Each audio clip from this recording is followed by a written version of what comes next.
There is this thing that happens in your 20s and 30s.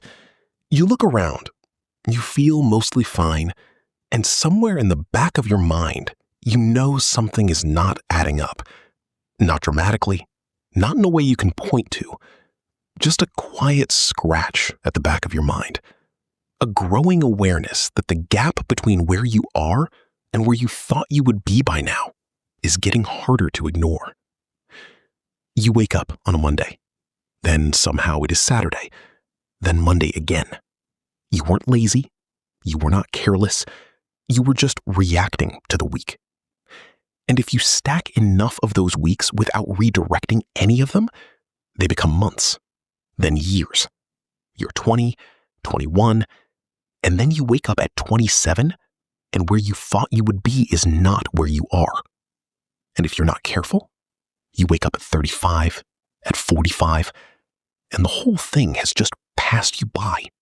There is a calendar that puts your entire life on a single page. Every box is 1 week. If you're 27, over 1,400 of those boxes are already filled in. The ones remaining are not unlimited.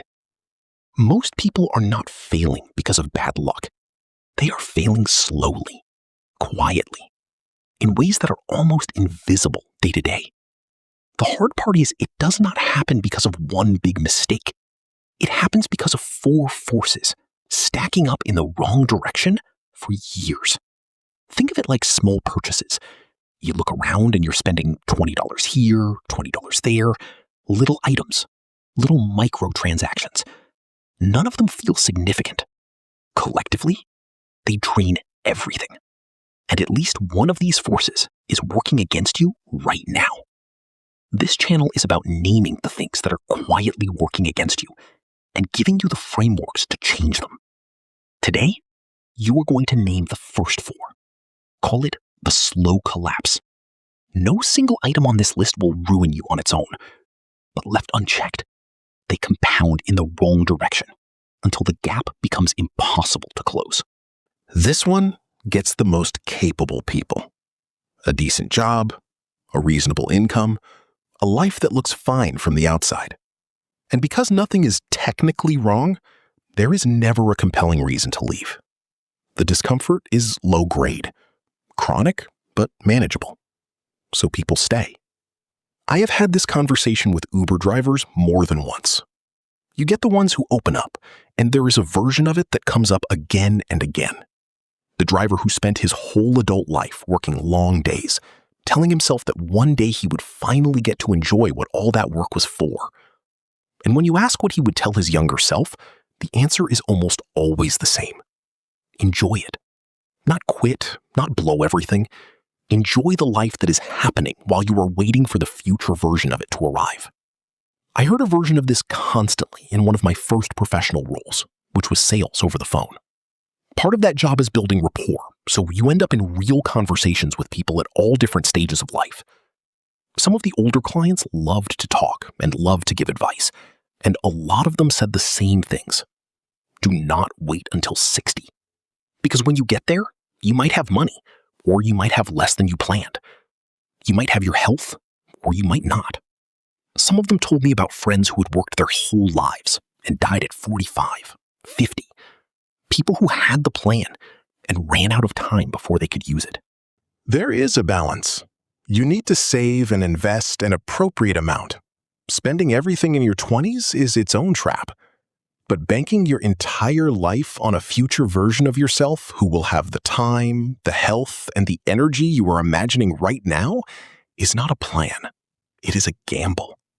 There is a phrase you start to hear from people who have stayed comfortable long enough that it stopped feeling like a choice. It passes the time. If you have ever caught yourself saying that, that is the signal. Time that is merely passing is not returning. That plays out constantly in quieter versions for people in their 30s and 40s. There is a saying, a salary is what they pay you to give up on your dreams. Discomfort chosen deliberately is one of the most productive forces available to you. Comfort sustained indefinitely does the opposite. The cost of taking the wrong risk is recoverable, The cost of taking no risks across a lifetime is not. But comfort is not the only thing that compounds against you without you noticing. The people you choose to build your life with are doing it too. You are the average of the 5 people you spend the most time with.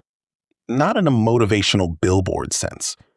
Literally, your habits, your ambitions, and your sense of what is normal are all being calibrated daily by the people around you. And most people have never consciously chosen that group. Imagine 2 people graduate the same year. Similar background, similar starting salary. One of them ends up surrounded by people who treat ambition as normal.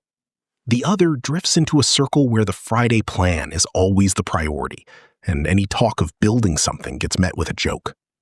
5 years later, same starting point, completely different trajectories. Not because of talent, because of environment. The inputs were different, so the outputs were different. It is almost mechanical when you look at it that way. A friend from university graduated the same year as me. Took a different path, different degree, different industry. His first year out, he was earning 3 times what I was. I told myself the gap would close. A few years later, it is probably wider. He had advantages I did not.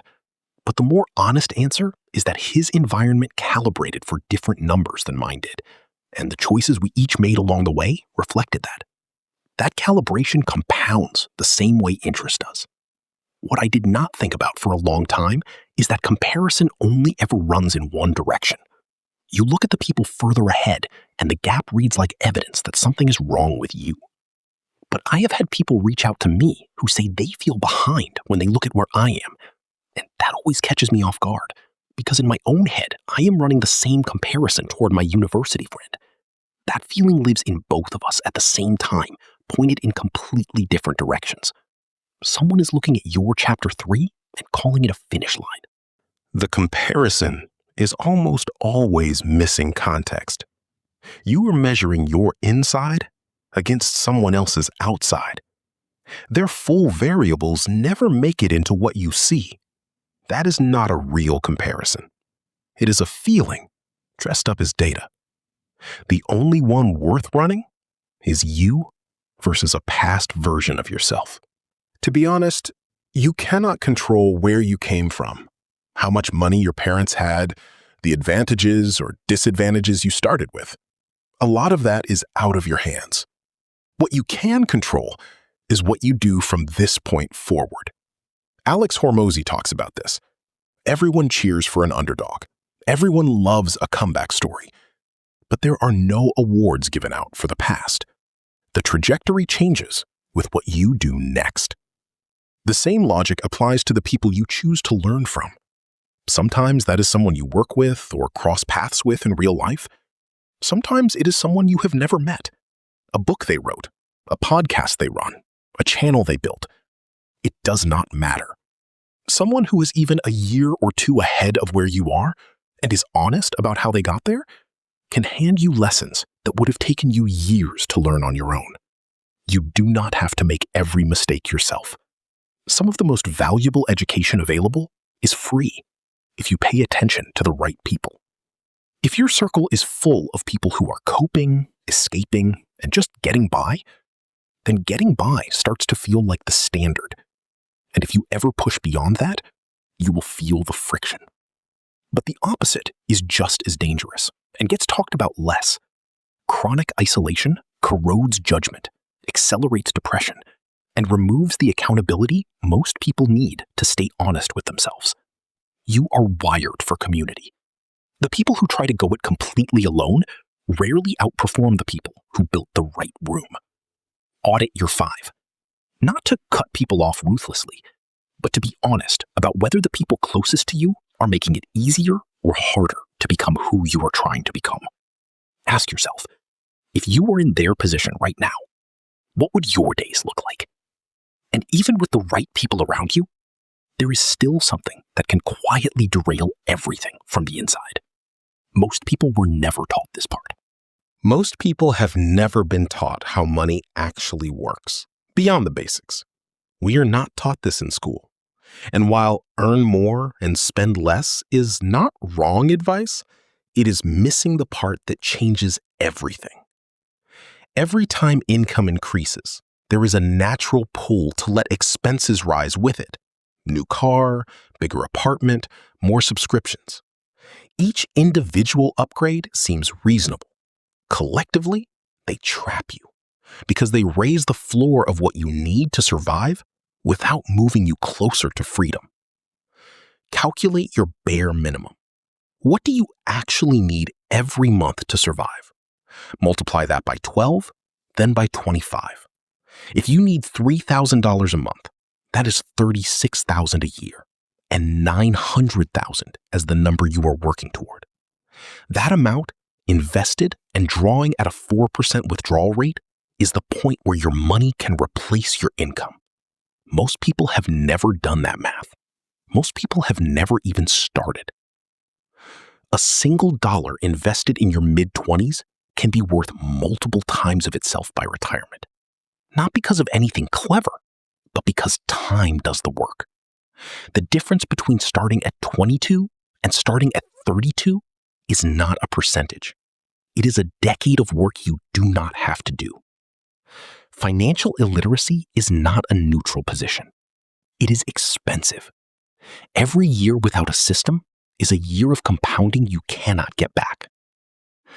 3 forces named. Not one of them is a catastrophe. Each is low-grade, chronic damage, and that is what makes them effective. They do not announce themselves, but the gap between where you are and where you could have been is already accumulating in the background. Now, here is the part most people do not expect to see on this list.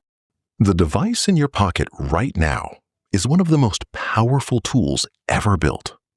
It is also one of the most sophisticated attention capture systems ever designed. Those are not in conflict. They are the same product. Check your screen time right now. The average person spends close to 4 hours a day on their phone alone. Add in computers, tablets, and TV, and total screen time globally is over 6.5 hours per day. That is roughly 2,400 hours a year. Enough to learn a high-income skill from scratch, start a business, completely transform your health. The same people who say they never have time for the things that matter are often the ones with the most screen time they have never audited. And I am not perfect. Between work, working on this channel, and the default scroll that fills every gap, the number adds up fast. But even cutting it down an hour a day, that is an hour per day you get back. 365 hours a year redirected towards something you actually chose. The content is not even the main problem. The problem is what heavy consumption does to your brain's ability to sit with discomfort, to push through something hard, to build anything that takes longer than 30 seconds to reward you. There is a second mechanism that makes it worse. Your brain holds a finite number of comparison slots, calibrated for the people in your immediate world. Social media swaps every one of them with curated outliers. You are no longer comparing yourself to your peers. You are measuring your year 3 against a stranger's year 20, and the gap looks like your fault. And it is not just financial comparison. There is a specific pressure the internet puts on young people to be successful at an embarrassingly young age. The highlight reel is not just about money or relationships.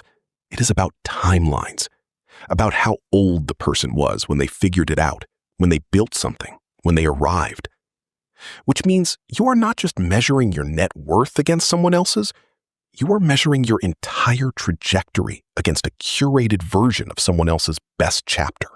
And there is a fourth layer underneath all of it. Every time you get a hit of stimulation from your phone, your brain adjusts its baseline. The next hit needs to be slightly stronger to produce the same effect. This is not a metaphor. It is the same tolerance mechanism that operates in every addictive system. The engineers who designed these products understood this. The apps are not just capturing attention. They are recalibrating what attention feels like. so that anything requiring sustained focus starts to feel genuinely uncomfortable by comparison. Track it for 1 week. Then ask what that number would look like if even an hour was redirected toward building something else. The ratio of consumption to creation is one of the most honest diagnostics available to you. And there is a third layer most people miss entirely. The algorithm does not show you what is interesting. It shows you what matches how you already feel. Scroll through a bad week, and it builds you a world made entirely of bad news. Scroll through a scarcity mindset, and it finds every reason your instinct is right. It is not a distraction system. It is a mirror. And over time, that mirror starts to feel like the truth. There is a specific category of content designed to make you feel something strong enough to share it. Rage bait. Outrage-optimized content that has no practical value but produces an immediate emotional reaction. And that reaction is the product. It doesn't just waste time. It occupies mental bandwidth for hours after you have closed the app. The thing that made you angry at 8 a.m. is still living rent-free in your head at 2 p.m. That is not distraction. That is your thinking space being colonized by someone else's agenda. I hit 27 and realized I could not account for a lot of the time that had passed. Not because I was idle. I felt busy the whole time. Working, productive, a lot going on. But too much background noise and not enough signal. Listening to music walking to work, YouTube video while washing the dishes. Trying to fill every waking moment with something. Sometimes you need to turn off the noise and actually reflect. Consume less and try to produce more, especially if you find something you enjoy building. 4 threats named. 4 forces that have been compounding in the wrong direction, probably for years. None of them required you to make a single bad decision. They just needed you to stay on autopilot long enough. But here is what makes the slow collapse difficult to stop. 4 of its threats are external.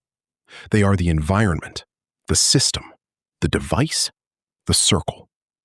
You can audit those. You can change them. The next video covers the 5 that are harder to fix, because they are not coming from outside. They are already inside.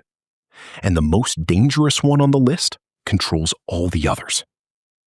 That is the vantage point. Most people never stop long enough to see it.